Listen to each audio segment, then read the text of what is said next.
Pasensya na kayo sa buhok ko. Hello. Hello mga kapatid. Kanina po pagdating namin, pag-akyat ko, sabi ni Brother Menard sa akin, Tita, ikaw ba magpipreach ngayon? Oo. Tapos, maya naman, nung mag-umpisa na, papasok na rito, nakasabay ko si Brother Haji. Sabi niya, Tita, may feeling ako ikaw magpipreach ngayon. Ano ba? Sa suot ko ba? Sa suot ko ba? Tapos sabi ni Sister Charm, Tita, iba yung energy. Tama ba yung energy level? Kinakabahan ka, no? Sabi niya. Hindi naman. Hindi naman ako kinakabahan. Ayan. Ay, mga kapatid, magandang umaga po sa inyong lahat. Ay, parang maganda ba talaga yung umaga? Oo. Salamat sa Diyos na kahit hindi naman bumabagyo, nandito tayo. Parang mali yung sinabi ko, nag-amen kayo. Ano mga bagyo, pero merong ulan. So wala namang dahilan para hindi tayo magpuri, magsamba sa ating Panginoon. Di ba, Pastor? May Pastor kanina. Ayaw.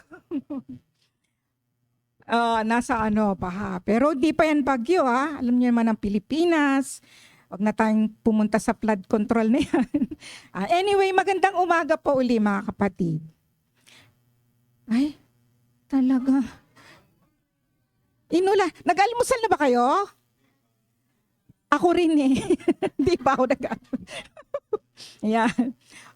Okay, so yung ating pong pag-aaralan ay may koneksyon sa mga nagdaan nating napakinggang aral. Gaya po last Sunday, si Sister Cora, ang tubig ko. Sister Cora, tama po ba Sister Cora? Ayan, Sister Christy, may notes. Anong ating tinanggap na pagpapala last Sunday? Ano po? Ang kapangyarihan ng salita ng Diyos. Tapos mga siguro more or less 2 Sundays ago, nung ang inyong lingkod ay naghayag din ng salita ng Panginoon, tungkol naman sa layunin ng salita, layunin ng Diyos sa kanyang salita, di ba po, no? Na ano nga yun, kung natatandaan nyo, pero syempre ang pinaka hindi natin dapat makalimutan na ang layunin ng Diyos sa kanyang salita ay upang tayo ay maligtas. Amen. Para tayo ay maligtas, makapamuhay tayong makadiyos, at maihanda tayo sa walang hanggan. Amen po. At yung namang pag-aaralan natin ngayon ay tungkol naman sa yung pinapaalala ni Apostol Pablo, specifically kay Timoteo, tungkol sa mga false prophets, false teachers, yung mga huwad na propeta rin, o yung mga taong nagtuturo, nagbabaluktot ng turo ng Panginoong Jesus. Nagbibigay siya ng babala, no, si Apostol Pablo, at pinapaalalahanan niya si Timoteo. Ngayon mga kapatid, gusto ko rin pong magbigay ng babala. Yan, sa inyo. Tingnan niyo po yung katabi niyo, kanan man o kaliwa. Tingnan niyo yung mata ng katabi niyo. Yan. May pilik mata ba? Ay, syempre, mayroong pilik mata dahil parte ng katawan natin binigay ng Panginoon yan para proteksyon natin yan. May pilik mata? Ayon. So, yung pilik mata, proteksyon ng mata natin yan, di ba? Para hindi tayo mapuwing. Tapos, pampaganda rin siya. Lalo na pag dinugtungan nyo, di ba? Yan. Pag dinugtungan nyo, pampaganda. Pero alam nyo mga kapatid, pwede rin yan magamit ng kaaway para lambitinan. Alam nyo, pag yung pilik mata nyo, lalo na in-extend nyo, lambitinan ng kaaway yan sa mga oras na to, malamang babagsak yung talukap nyo. No? Ngayon, pag nasumara yung talukap nyo, tulog. Yan. Sabi ni Kuya Germs, wala. Pero may bago. Wala rin daw gamit ng cellphone.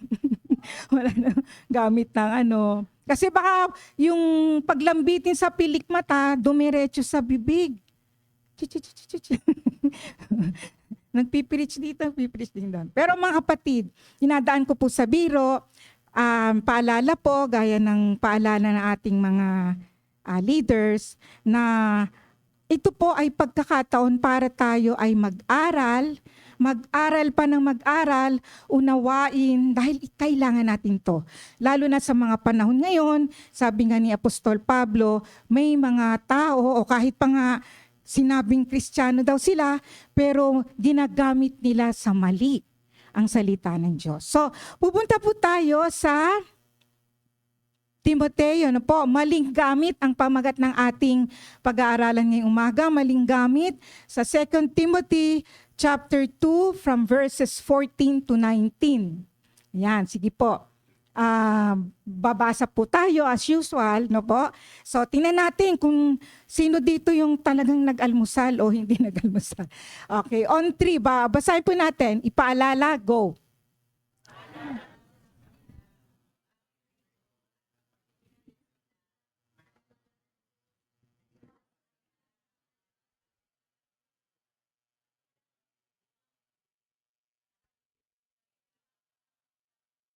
Nakikinig. Sikapin mong maging kalugod-lugod sa paningin ng Diyos. Isang manggagawang walang dapat ikahiya at tapat na nagtuturo ng katotohanan.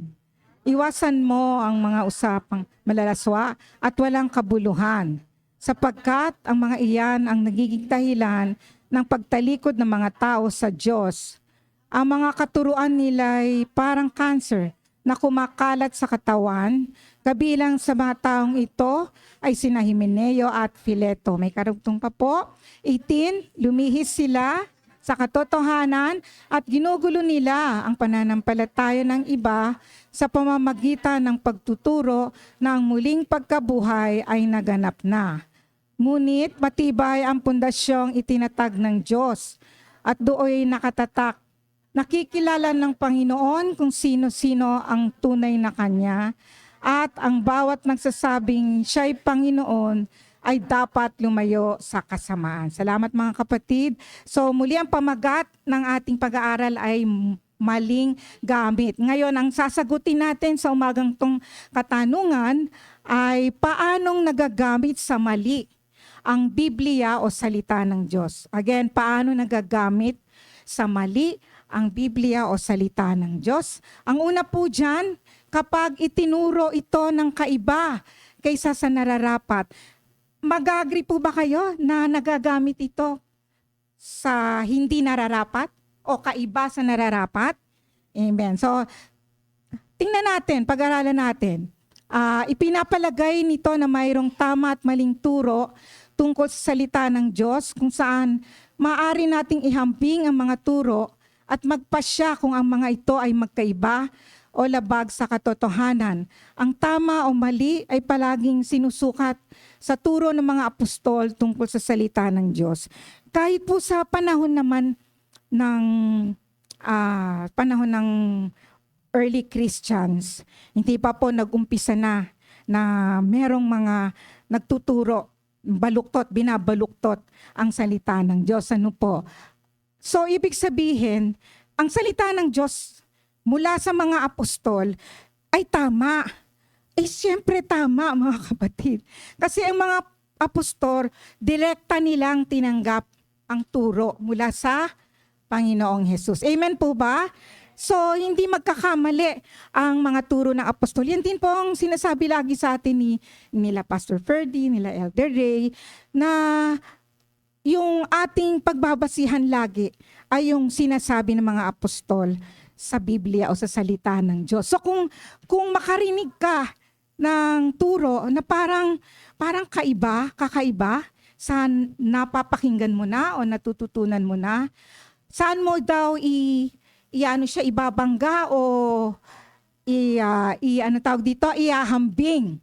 So dapat saan daw po sinusukat ang turo kung ito man ay tama o mali sa mga turo ng mga apostol. Amen po? So lagi pong ganun.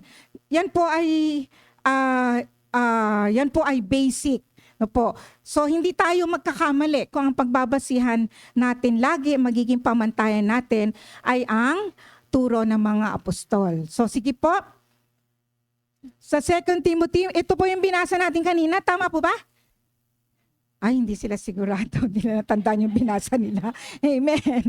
Dito na lang po ako ako na lang muna po babasa uli. Ipaalala mo sa kanila mga bagay na ito at pagbilinan mo sila sa pangalan ng Diyos na iwasan nila ang mga debating walang kabuluhan at walang ibinubungang mabuti. Nararanasan niyo po ba to na minsan yung gusto mo sanang mag-share, na magbahagi ng salita ng Diyos, minsan may pilosopo.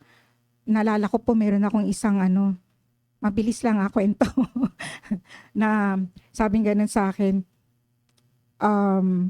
Kasi pag sinisita siya sa pag-iinom niya ng alak, ang sasagot niya sa akin, bakit ang Panginoong Jesus umiinom din ng alak? O, diba? Nag-aano siya, namimiloso po. O kaya naman, yung isa sabing ganun, sinong pinaka masunuring tao sa Biblia? Isip ka kung sinong pinaka masunurin.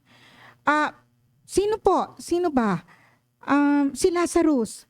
Si Lazarus, bakit? Pero mo patay na, sumunod pa. Walang reaction. Walang dating. Pinakamasunod. Si patay na, tumayo pa para sumunod sa Panginoon nung tinawag siya.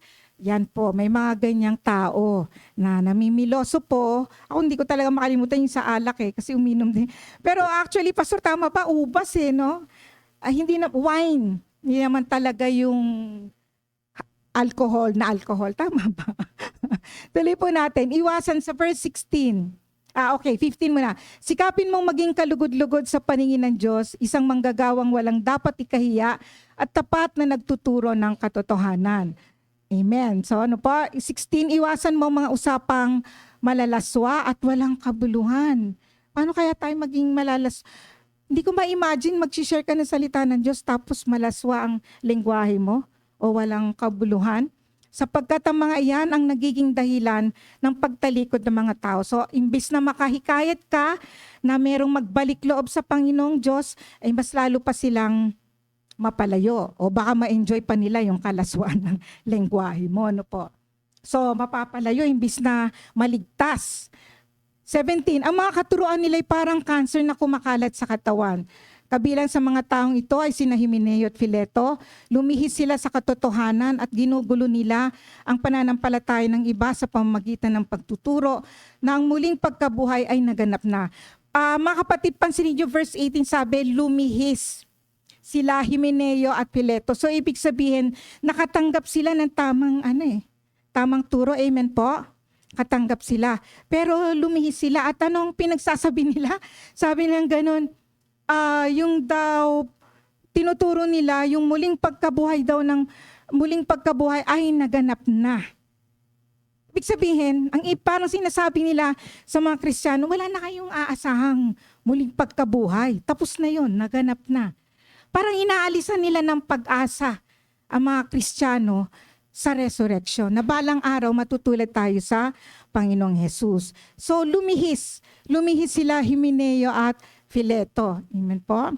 So muli ang tinatalakay natin ay yung maling gamit kung saan ang tinuturo ay kaiba sa nararapat. Amen po, yun yung unang puntos natin. Tuloy po natin. Mga nakatatag na turo. So ito yung mga nakatatag na turo. Number 1, nananawagan si Judas. Hindi po ito si Iscariot. Si Judas yung author ng Jude na according sa is half-brother ni Jesus. At ina-identify niya yung sarili niya as bond servant of Christ. Bond servant kasi meron silang blood relationship. No? At the same time, servant siya. Okay, so tuloy po muna natin. Ipaglaban daw natin mga kapatid at panindigan ang mga aral mula sa mga apostol. Mga kapatid, pakibasa nga po on 3, 1, 2, 3.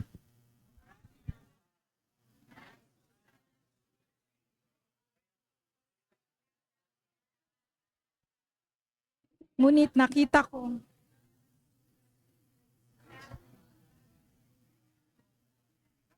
ang pananampalatayang pinagkaloob minsan at magpakailanman sa mga banal. sapagkat lihim na nakapasok sa inyong samahan ang ilang tao, ayaw kumilala sa Diyos, binabaluktot nila ang aral tungkol sa kagandahang loob ng Diyos upang mabigyang katwiran ang kanilang kahalayan. Ayaw nilang kilalanin si Jesucristo, ang ating kaisa-isang pinuno at Panginoon. Noon pa mang una, sinabi na ng kasulatan ang parusang nakalaan sa kanila. Amen. Sabi pong ganon sa unang verse, ngunit nakita kong kailangang isulat ninyo, sa inyo isang panawagan na inyong panindigan ang pananampalatayang pinagkaloob minsan at magpakailanman sa mga banal. So, yung tinanggap natin o yung ginawa ng Panginoong Jesus, yung kanyang gospel, ang gospel meaning good news, tama po? Good news, ay pinagkaloob siyang minsan. At tayo, kumbaga sa sakit, maintenance ang kailangan natin sa ating buhay Kristiyano. Di ba? Pag nagkasakit ka at para hindi mag-recur ang sakit mo, ay kailangan mo ng maintenance para hindi bumalik. Ngayon, parang ganito sa Kristiyano, kailangan natin ng maintenance sa ating spiritual na buhay. Ano yan? Yung salita ng Diyos at manindigan daw po tayo sa pananampalatayang pinagkaloob sa atin minsan. At ito, yung minsang pagtanggap natin ay magpakailanman. Amen. Tapos tingnan niyo po yung verse 4, mga kapatid. Sabing ganun, sapagkat lihim na nakapasok, kinolor violet ko para ma-emphasize lihim. Kasi ang ibig sabihin, yung grupo ng mga Christians, merong akala mo, kabilang mo na Kristiyano, pero hindi pala. Meron pala siyang maitim na balak. Lihim na nakapasok sa inyong samahan ang ilang taong ayaw kumilala sa Diyos. So, sa umpisa at first, parang hindi mo alam kasi ang dating niya sa panlabas ay Kristiyano. Okay, mananampalataya. Pero lihim, no? Binabaluktot nila ang aral. So meron pala silang masamang plano, no? Baluktutin ang aral tungkol sa kagandahang loob ng Diyos. Pero mga kapatid, not for long kung ginagawa nila yan. Kasi sabing ganun, sinabi ng kasulatan, may parusang nakalaan sa kanila, no? Pero siyempre, ang Panginoong Diyos ang bahala. Amen po. Yan, sa mga bagay na ganyan. Pero sinasabi lang dito, ang gusto ko lang pong i-emphasize dito, na nangyayari po pala talaga, no po? Na yung akala mo, kasamahan mo, parang Kristiyano ang dating niya, pero unti-unti pala meron siyang gagawin para mailihis ka mula sa katotohanan ng tungkol sa mabuting balita. Tuloy po natin. Ayan. So yan po yung una, yung nanawagan, sorry po. Ito ba yun? Nanawagan si Judas sa mga Kristiyano na ipaglaban. Amen. Yan po. Yung pangalawa, ang unang Kristiyano ay nagpatuloy sa turo ng mga apostol. Ito ay specifically mababasa sa Gawa or Acts 2:42. Sige po, kapatid.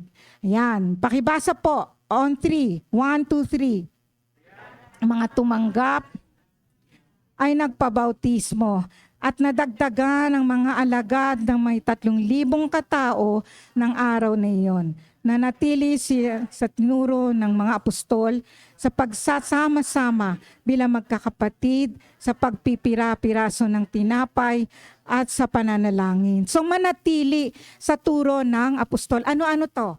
Yung turo ng apostol. No, unang-una, kapag tayo ay tumanggap sa Panginoong Hesus, di ba, binili niya sa mga alagad niya na bautismuhan, no? Sa ngalan ng Ama, ng Anak, ng Espiritu Santo.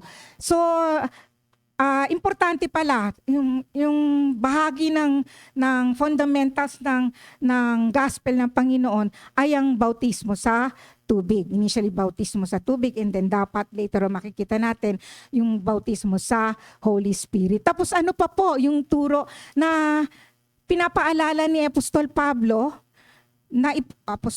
sa Acts, tama po, na magpatuloy daw tayo. Manatili tayo sa turong. Ano-ano po yan? Ginagawa na po natin to rito. Pagsama-sama bilang magkakapatid. Di ba? yung ating iglesia, no po, sa pangunguna ng ating mga leaders, ay talagang nagsisikap na manatili tayo sa turo ng mga apostol. Kaya mga kapatid, hindi tayo nagkakaroon ng women's ministry, men's youth catalyst, what have you, children's ministry, para lang tayo magkainan o magsaya-saya lang. Kasi sama ako doon, may fellowship, no? Oh, may Sharon pa, di ba? So ang ibig sabihin, yung ginagawa po ng ating iglesia, JFCM po, in general, sumusunod tayo sa mga turo ng apostol. Sinisikap natin, ng mga leaders natin, na manatili tayo sa pagsama-sama bilang magkakapatid, sa pagpipira-piraso ng tinapay at sa panalangin. Ito yung mga basic, no, sa mga turo ng apostol na dapat daw mga kapatid ay nananatili tayo. Amen po? Amen. So, mapalad tayo dahil ang ating iglesyang JFCM, no po, ay nagsisikap na makasunod tayo at manatili sa mga turo ng apostol. Kaya yung mga gathering natin, fellowship, no, yung mga ministry natin, sumusunod tayo sa mga utos sa mga turo ng mga apostol. Amen. Okay, so yun yung una, yung pangalawa, magpatuloy tayo sa turo ng mga apostol. Pangatlo, sina Himeneo at Fileto ay lumayo mula sa katotohanan. Di ba po? Napag-aralan natin kanina sa 2 Timothy chapter 2. Okay po, ito no? Sige po, mga kapatid, tiyaga lang kasi yan ang kailangan natin para makapanatili tayo. Amen po? Amen. So pakibasa, 1, 2, 3.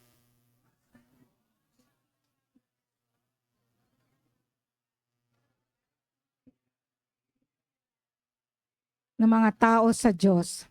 Ang mga katuruan nila ay parang cancer na kumakalat sa katawan. Kabilang sa mga taong ito ay sina Himeneo at Fileto.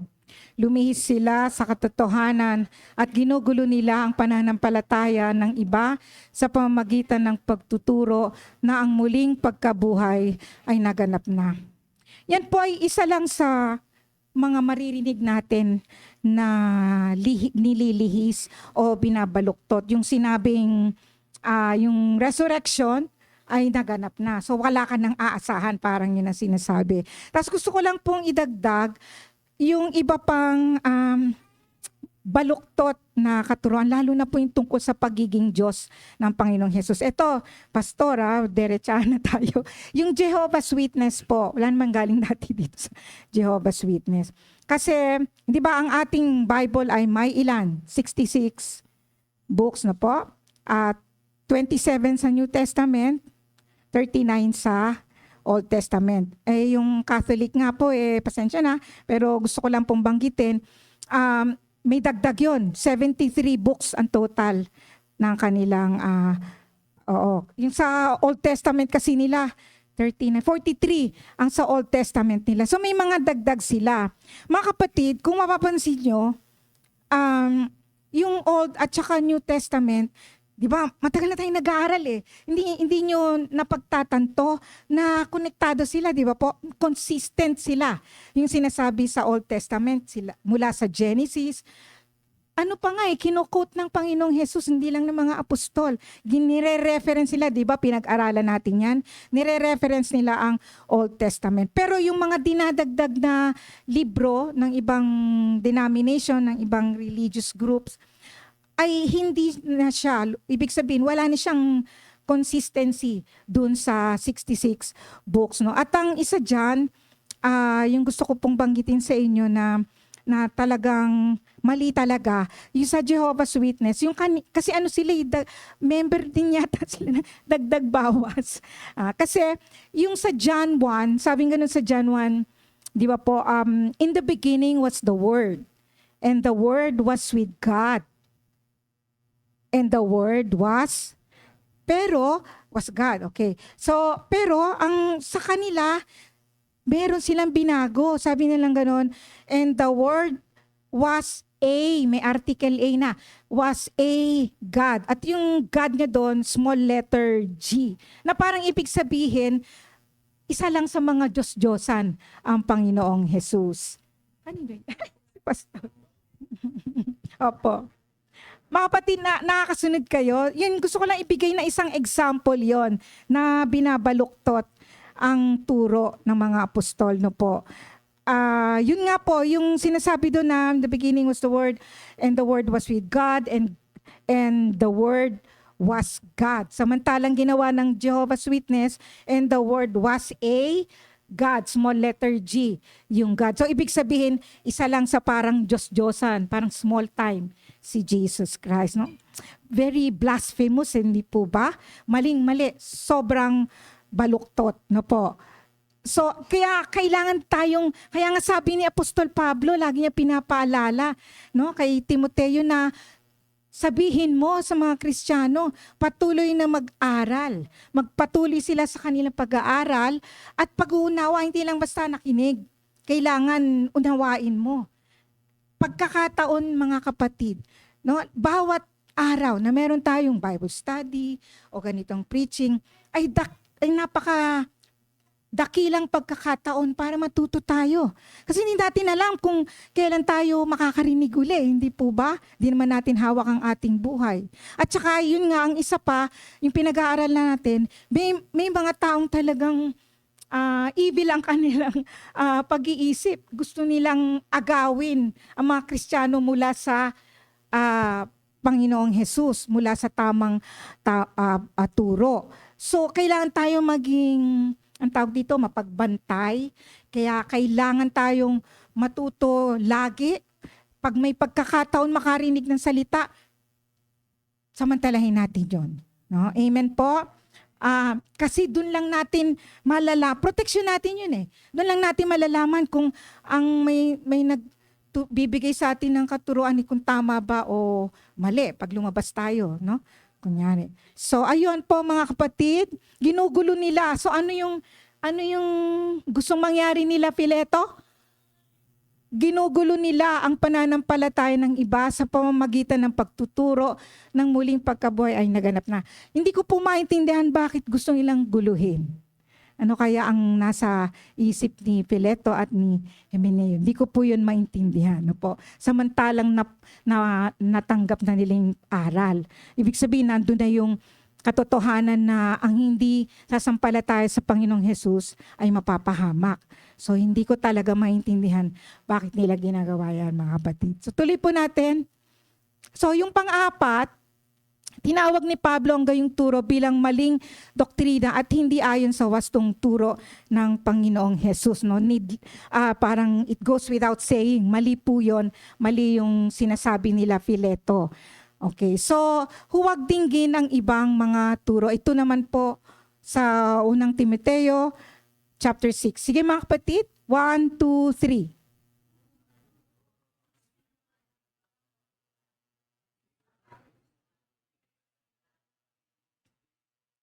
At mga aral tungkol sa pagiging makadiyos, siya ay nagyayabang ngunit walang nalalaman. Sakit na niya ang manuligsa at makipagdebate tungkol sa mga salita, mga bagay na umahantong sa inggitan, alitan, kutsaan at pagbibintang. Mahilig din siyang makipagdebate sa mga taong baluktot, pag-iisip at di kumikilala sa katotohanan. Ang akala namang gatong tao ay paraan ng pagpapayaman ang Naku, no? Hindi lang sa panahon nila, lalo na sa panahon ngayon. Maraming ginagamit ang salita ng Diyos para magpayaman. So, tinan niyo yung mga gawain ng mga ganun tao, mahilig silang makipagdebate. Sabi nga nung sakit na daw nila yung manuligsa, no? Makipagdebate. At yung iba ginagamit para magpayaman. Gusto ko lang din mag-share. Kasi dati po, ako'y Katoliko, more than 30 years, Katoliko po ako. Pero Katoliko ako, pero hindi ako yung nagno-novena, hindi po ako ganun. Hindi ako ganun, no? Ganun ka-deboto. Basta magsisimba lang ako, ganyan. Sinasabayan ko nga pa nga minsan yung pare. Kasi, di ba, tuwing linggo, pare-parehas lang naman yung sinasabi. Nakakabisa mo, linggo-linggo, naririnig mo. Pagka sinabi niya, I believe niya. Sinasabayan ko kasi kabisado ko na yung sinasabi niya. Parang nire-recite na lang. No po. Ngayon, ano nga ba ikukwento ko? Hindi, ito po. Yung pagpapayaman, ayan. Meron pa bang El Shaddai ngayon? Parang wala na, no? Wala na po ba? Wala na, hindi ko na naririnig. Meron pa po, pero hindi na ganun kaingay. Kasi noon po, nung kabataan ko, huwag niyo sasabihin, ang tagal na noon, ha? Ilang dekada. Aminado naman, uy. Yun. Meron akong auntie na siya, deboto siya sa El Shaddai. Noon po, mga kapatid, 80s ba o 90s, yung nag-ano sila sa Luneta ba, grandstand, malakihan open space. Ang dami minsan pinagbigyan ko lang. Kasi inimbita ko na auntie ko. Sige na nga. Iniisip ko na lang, overnight yun, makakapag-stargazing ako.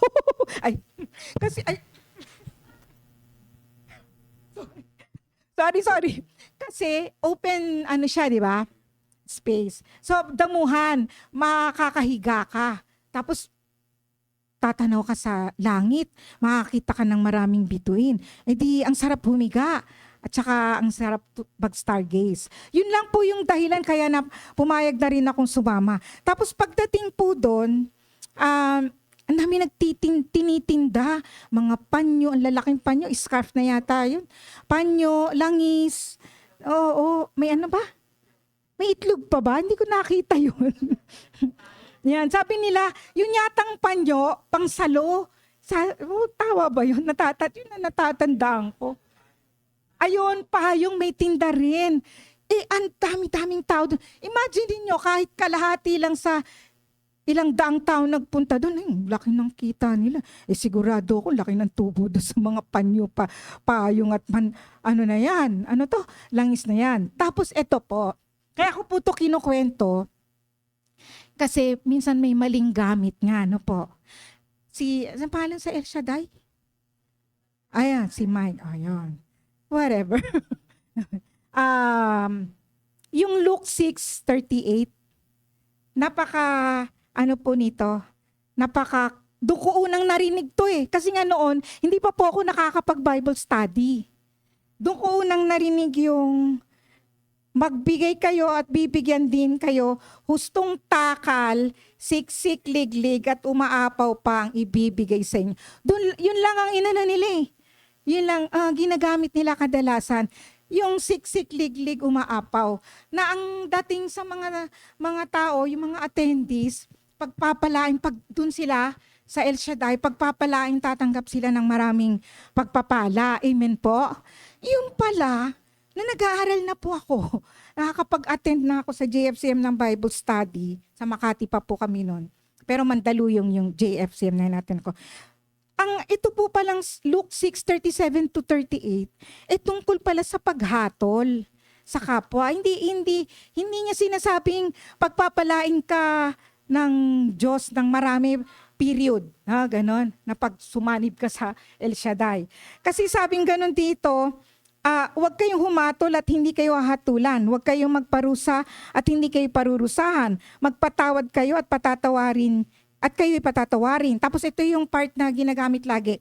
Magbigay kayo at kayo'y bibigyan din. Hustong takal, siksik, liglig at umaapaw pa ang ibibigay sa inyo. Tapos ito yung importanteng karugtong. Sapagkat ang panukat na ginagamit ninyo sa iba ay siya rin gagamiting panukat sa inyo.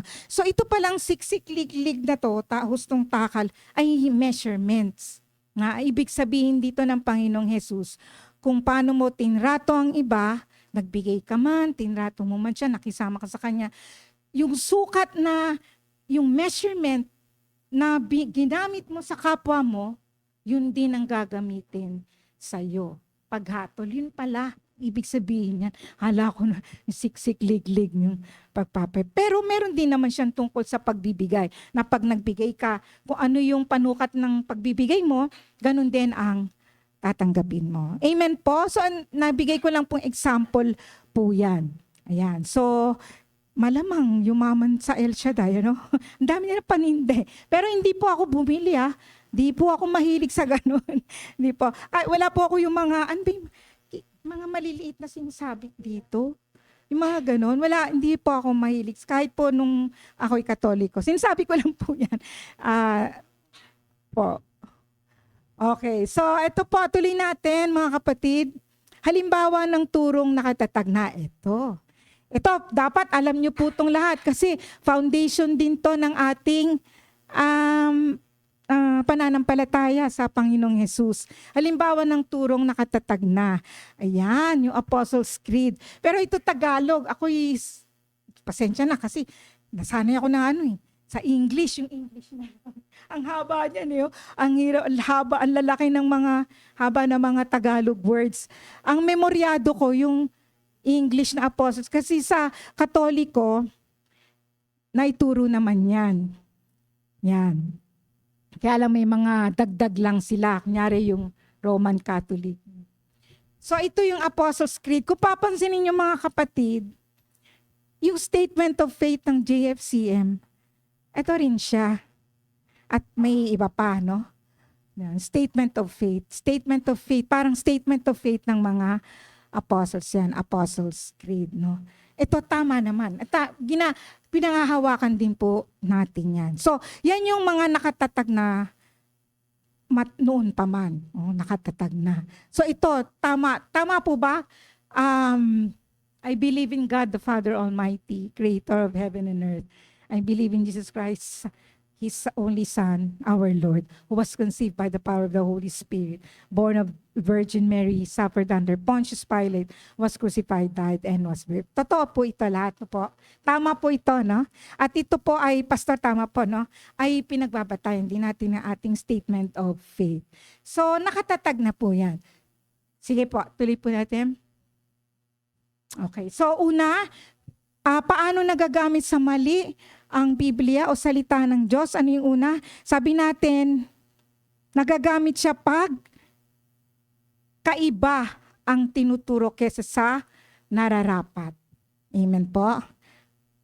Sige po. Yung pangalawa, kapag itinuro itong walang pag-iingat, pwede palang ituro ng walang pag-iingat. Tingnan nga po natin sa 2 Peter. Pero bago po yun, ito pala.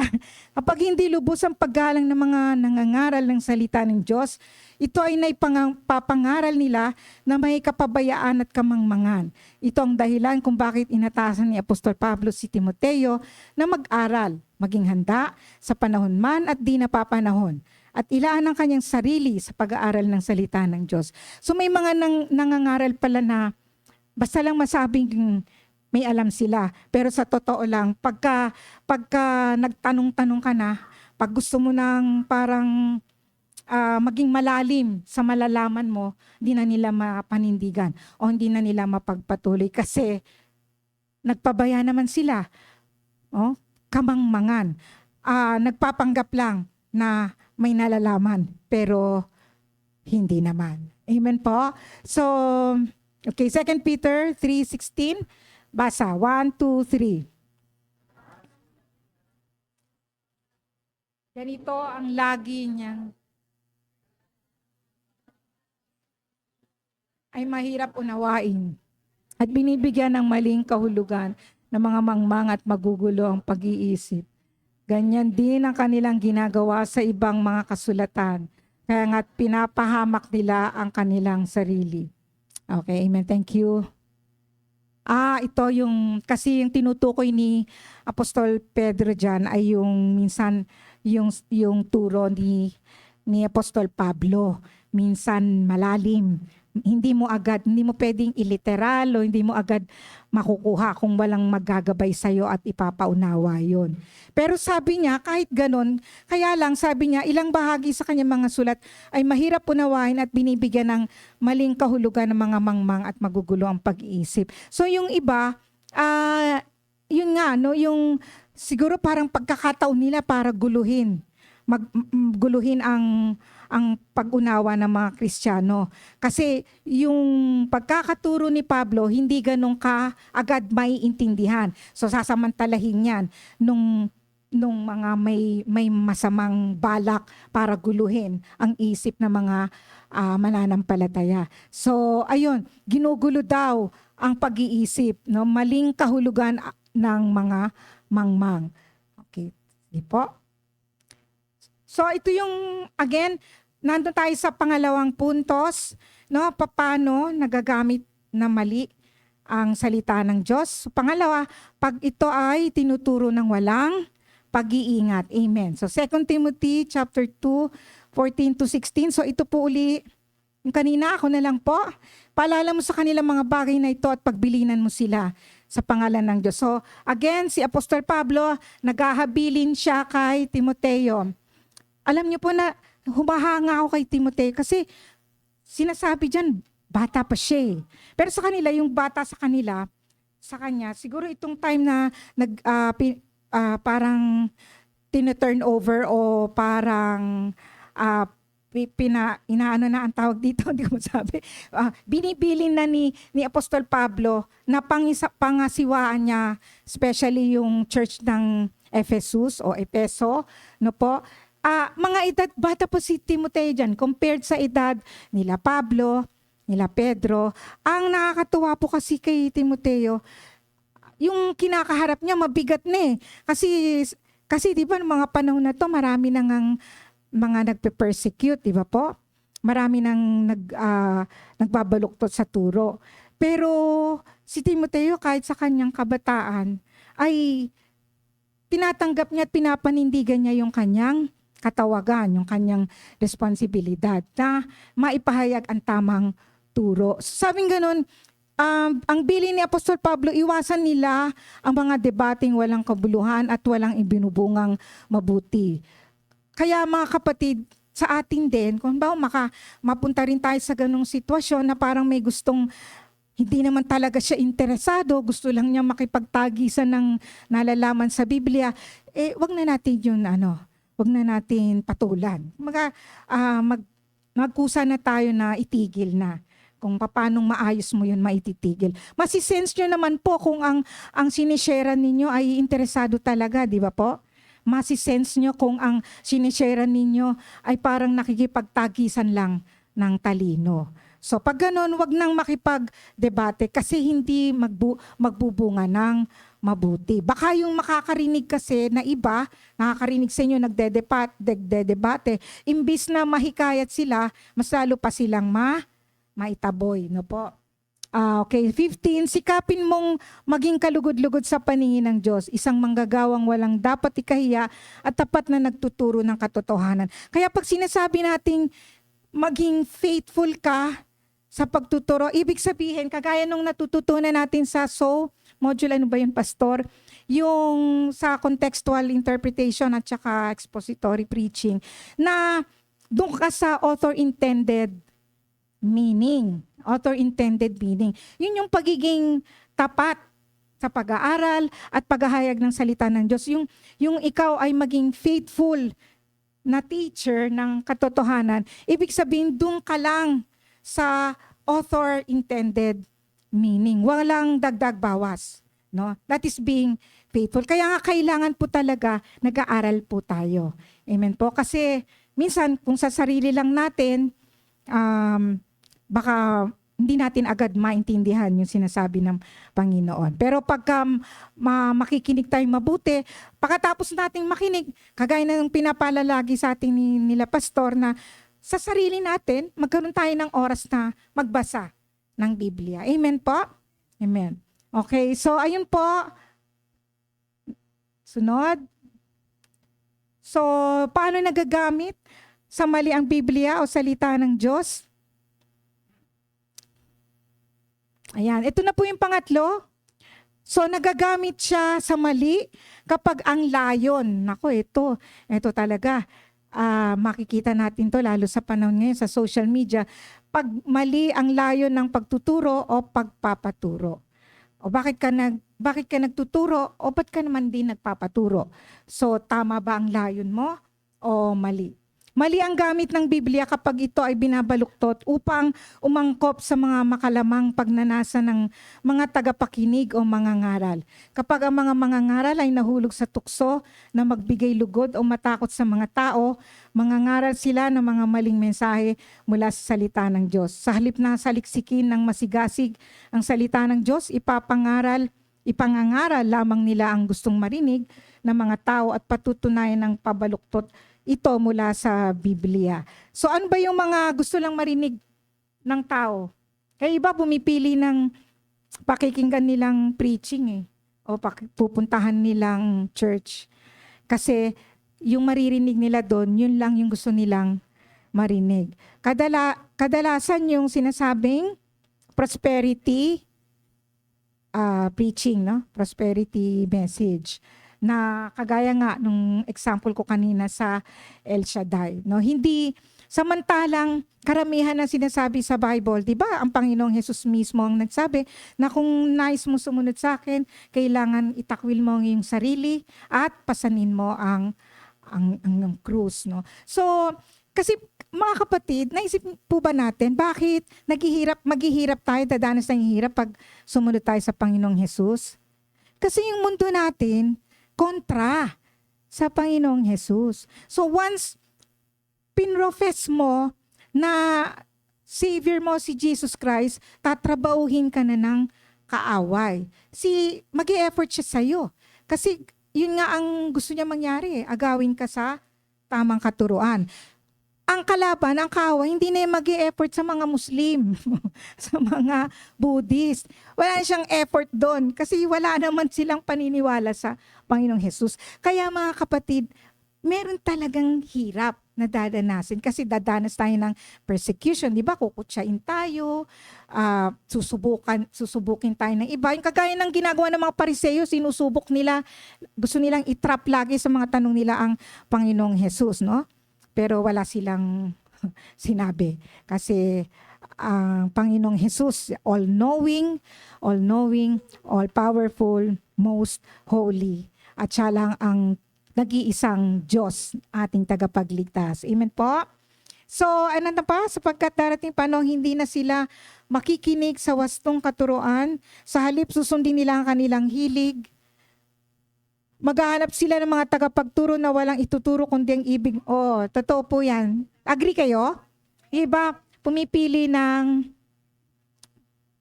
Ay, meron po akong uling gustong ikwento. Ano oras na ba? Kasi, tungkol dyan. Kasi nung nagtrabaho po ako nung time na natanggap po kasi ako sa Bayantel, ang kinukuha po pala nila na magsusupervise dun sa bagong bukas nilang Bayantel sa Cebu. So nakarating po ako ng Cebu dahil sa employment ko sa Bayantel. So syempre, galing JFCM na po ako noon, Mandaluyong. So syempre naghahanap ako ng kasi yung JFCM wala sa Cebu proper, pastor, no? Nasa isla malayo. So naghahanap ako ng closest sa turo ng JFCM. Parang nag-church hopping ako. May isa po kong napasok doon, nasa loob siya ng mall Yung parang sinihan nga, sinihan. Pagpasok kong ganon, yung mga minister sa harap, yung preacher, tapos yung iba pang manggagawa, puro sila mga naka-Amerikanang itim. Tapos ang English sila, street English magturo. May American twang. At tas mga nakaitim sila, ka-Amerikana. Lumingon-lingon ako, sabi ko, tama ba itong napasok ko? Worship service ba ito? Hindi funeral service. Kasi ang dilim. Sinihan ang dilim. Ang ilaw, ang maliwanag lang sa entablado. Tapos puro sila mga nakaitim na Amerikana. Sabi ko, ayoko dito. Tsaka mahirap mag-English. Puro sila English. Ganyan. So napunta ako sa Bread of Life. Na makikita rin yan sa Facebook, siya yung pastor na yun At yung doon naman, sa Bread of Life, English din sa morning. Straight English yung pastor. Pero Pilipino sila po Alam niyo po mga Cebuano kasi, sa kanila, mas mayabang yung tao na nagtatagalog kaysa nag-English. Pag naringgan kanilang nagtatagalog, yabang mo naman. Tagalog. Kaya nung minsan pumunta ako ng mall doon, may Ayala Mall na nung panahon doon eh. Punta akong mall, meron akong tinanungan na hinahanap ko yung ATM machine kasi mag-withdraw ko. In English ako, go to chu. Ganyan in English. Boring. Mukha ba akong boring? Mama boring. Ini-English ako. In English talaga ako, diretso. Sabi ko gano'n. Kaya ako lang po nabanggit ito. Ganun nga yung culture nila sa Cebu. So, yung namang napasok kong Bread of Life, sa umaga, straight English. Sa hapon, pwedeng Taglish. Yung mga Taglish. Tapos, nung minsan sinubukan ko sa hapon, abay, mga katabi ko na matagal ng attendees doon, bumubulong sa akin, sabing ganun sa akin. First time ko lang pumatin. Sabi, alam mo yan, yung pastor na yan, ang galing magturo niyan, pero may kabit yan. Ay, may kabit. Chinismisan agad ako. Ano po, nasa loob ng church, nakikinig. May ano yan, may kabit yan. Ba't ko nga ba naikwento yun? Naghahanap ng tagapagturo. Kaya mag-iingat. Kaya alam niyo po, you are in good hands, mga kapatid. JFCM. Amen? You are in good hands, mga kapatid. Trust me. Nakarating ako na ibang nakapunta ako na iglesia ni Cristo. Mga ganon. Nakahiwala yung upuan ng babae sa lalaki. Bakit? O yan. Aray. O, diba, sa sobrang, stricto. Pero, salamat sa Panginoon, Yan, yung ating pastor, yung humility niya, yun ang kahanga-hanga po sa kanya. Nagpapasakop po siya. Alam naman natin yung kabutihan nating pastor, pero nagpasakop po siya sa policy ng mission office. Yan, kaya we are in good hands, mga kapatid. Amen. So, maling layon, Maling layon. Maling layo ng pagtuturo upang payamanin, malapit na pala, upang payamanin ang sarili.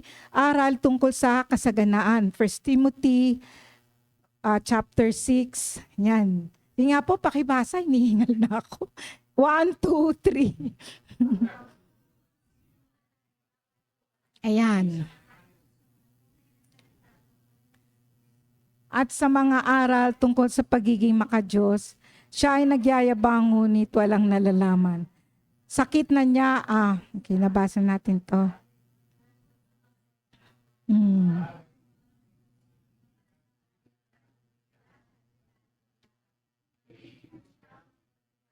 Sa mga taong baluktot ang pag-iisip at di kumikilala sa katotohanan. Ang akala ng mga ganitong tao ay paraan ng pagpapayaman ang reliyon. Sa social media, kumikita sila, di ba po? Yung iba doon. Hari nawa, sincere naman yung kahit ba gamitin nila ang YouTube o kung anumang platform na talaga hari nawa, talagang gusto nilang, ang talagang motibo o layo nila ay makapaghayag ng mabuting balita. At hindi, kasi good news ang gospel, ibig sabihin ng gospel good news, hindi fake news, Hindi fake news, hindi bad news. Kaya magsasalain po na. Paano natin uli sasalain, mga kapatid? Kung ang napapakinggan natin sa internet, social media ay tama o mali, paano nga uli? Ayun, si Pastor. Pastor, ikaw lang nakinig sa akin. Yan. Gagawin yung pamantayan ang turo ng mga apostol. Na siya rin naman nating itinuturo dito sa ating Iglesia JFCM. Okay, so para ng pagpapayaman ng reliyon, marami pong gumagawa niyan. Lalo na ngayon, parang ang daming bilis lumaman ng iba sa sa YouTube ba? O sa mga vlog, nagba-vlog. Ang dami ko marami kayong nakikita, mga kapatid, nagba-vlog ng ng salita ng Diyos. So sasalain niyo po 'yon. Amen po. Alam nyo na kung paano salain. Amen. So tuloy po natin. 6, ang mga nagnanasang yumaman o nahuhulog sa tukso at nasisilo sa bitag ng masasamang hangaring magtutulak sa kanila sa kamatayan at kapahamakan. Sapagkat ang pag-ibig sa salapi ay ugat ng lahat ng kasamaan. Dahil sa paghahangad na yumaman, may mga taong nalalayo sa pananampalataya at nasasadlak sa maraming kapighatian. Totoo po, no? Hindi mismo yung pera ang masama, kundi yung pagmamahal mo sa salapi. Hindi pwedeng mahal mo ang Diyos tapos mahal mo din ang salapi. Ang puti at itim, hindi pwede magsama. Pag nagsama yun, gray. White is white, black is black. Amen po? So ano kaya? Isa lang dyan. Kung sasabihin mong maka-Diyos ka, pero makikita naman yung mga luho mo, no? Kung nauubos ang panahon mo, talino, oras, kalusugan mo nagagamit mo para yumaman at wala kang panahon para sa ating Panginoong Diyos, no? Alam na this. Alam nyo na. Ayan. So, hindi siya tunay na maka-Diyos. It's only one or the other. If you are, sabi ng Panginoon, if you are not for me, you're against me. Tama ba? If you are not for me, you are against me. Amen po? Isa lang doon. Walang gitna. Walang gray area sa Panginoon. Amen. Okay, so tuloy po natin. Ayan, so yung pangalawa, yung maling layon upang kontrolin ang mga tao. Nagayuma ang mga Kristiyano sa Galacia. Tuloy po natin. Ayan, mga hangal kayo. So si Apostol Pablo, nagagalit siya. Kasi itong mga taga-Galacia,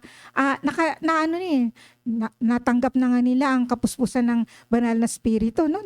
Napahayagan na sila ng salita ng mabuting balita ng Panginoong Hesus. Pero bumabalik pa rin sila dun sa dati. Kaya sabi ni Apostol Pablo, ano ba yun? Nagayuma. Alam niyo yung nagayuma, yung parang hindi ka naman ganito, pero dati ganito ka, parang biglang nag-iba ka. No? Yung parang, kunyari, sa babae at sa lalaki, di ba? Yung babae, nililigawan ni lalaki. Hindi niya type. Binasted na nga niya eh. Ayaw niya. Ayaw niya nga makita eh. Nagayuma. Isang araw, pagkita niya kay lalaki, ang daming puso lumabas sa mata niya. Bigla siya na in love.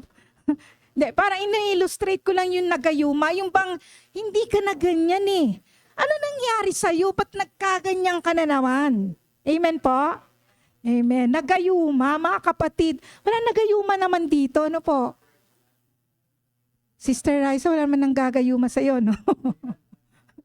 Love at first sight. At saka sabi ng salita ng Diyos, dapat, Kristiyano ka, alam mo na kung sino ang dapat mong mapangasawa o maging boyfriend. Amen. Kasi problema lang yun eh. Sa umpisa pa lang, pag hindi Kristiyano ang partner mo, problema na agad yun. Huwag ka nang umasa na magiging maayos ang takbo nyo sa mga susunod na panahon. Ay, mga dalaga dyan. Binata. Ayan, Galacia 5. Malaya na tayo dahil pinalaya tayo ni Kristo. Kaya magpakatagtag kayo at wag nang paalipin pang muli. Kaya sinabi ni Apostol Pablo, mga hangal kayo. No? Pinalaya na kayo sa pagkaalipin sa kasalanan. Pinagkalooban na kayo ng banal na spirito. Pabalik na naman kayo sa lumang tradisyon, lumang kautusan. Wala na bang kabuluhan yung karanasan nyo sa Panginoong Hesus? Amen po? So, wag daw tayong pagayuma. Amen. So, maling layon, tuloy po natin. Naalipin ng maling turo, siguro po paikling ko na. Sila yung magkukunwaring maka-Diyos. Ayan, alam na po natin. Ngunit hindi man nakikita ang kapangyarihan nito sa kanilang pamumuhay. Amen. Tuloy po. I-wrap up ko na lang po. Ang totoo, wala namang ibang. Ito po lang, gusto ko lang bigyan ng din yung verse 7. Tingnan yung mga kapatid. Ito yung babala ni Pablo sa maling pagtuturo. Verse 7, ang totoo ay wala namang ibang magandang balita. Kaya nga lamang may nanggugulo sa inyo at nagsisikap na baguhin ang magandang balita ni Kristo. Ang ganda po nitong sinabi nito. Parang sinasabi niya, walang ibang gospel. Isa lang ang gospel. Isa lang ang good news. Pagka merong narinig ka na hindi kaparehas ng gospel, syempre hindi gospel yun. Iisa lang mga kapatid ang magandang balita. Pag naiba, mali, ibang turo, makakasama sa'yo, hindi makakabuti sa'yo. So, amen. Subalit parusahan nawa ng Diyos ang sino man, maging kami o isang anghel man, sa langit na mangaral sa inyo ng magandang balita na iba sa ipapangaral namin sa inyo. O kasi merong accountability tayo, no? Mag-a-account tayo, magsusulit tayo sa Diyos sa mga ginawa natin bilang manggagawa bilang Kristiyano. Magsusulit po tayo. Sige po, tuloy na po natin. So yan po yung mga maling layon, yung gusto magpayaman at gusto magkontrol ng tao. Meron pa sana ang kwento dyan sa kontrol ng tao, alas 12 na. Hindi na po. Sige po, tuloy po. So paano nagagamit? Wrap up na po tayo. Paano nagagamit sa mali ang Biblia, salita ng Diyos? Ito, kapag ito ay itinuro ng kaiba kaysa sa nararapat, kapag itinuro ito ng walang pag-iingat, kapag mali ang layo ng pagtuturo o pagpapaturo, at pagtatapos na po. Nung nakaraan, nakalimutan kong basahin yung pagtatapos. So, ang sabi po, malinaw na nakita mga apostol ang mangyayari sa iglesia sa mga huling araw. Magkakaroon ng mga bulaang guro at mga ngaral na gagamit ng salita ng Diyos para sa mga layuning iba sa nilayo ng Diyos. Gusto ko lang pong tanungin, naka-encounter na po ba kayo ng mga taong yung bulaan, mali ang sinasabi? Marami, no? Okay. So, hindi tayo maaaring, sorry, sana po ako tumigil. Walang mga maggamit salita ng Diyos para sa mga layuning iba sa nilayo ng Diyos upang linlangin ang mga tao para sa kanilang personal na motibo at pakinabang. Hindi tayo maaaring maging tamad, mga kapatid, sa pakikinig at pag-aaral ng mga banal na kasulatan.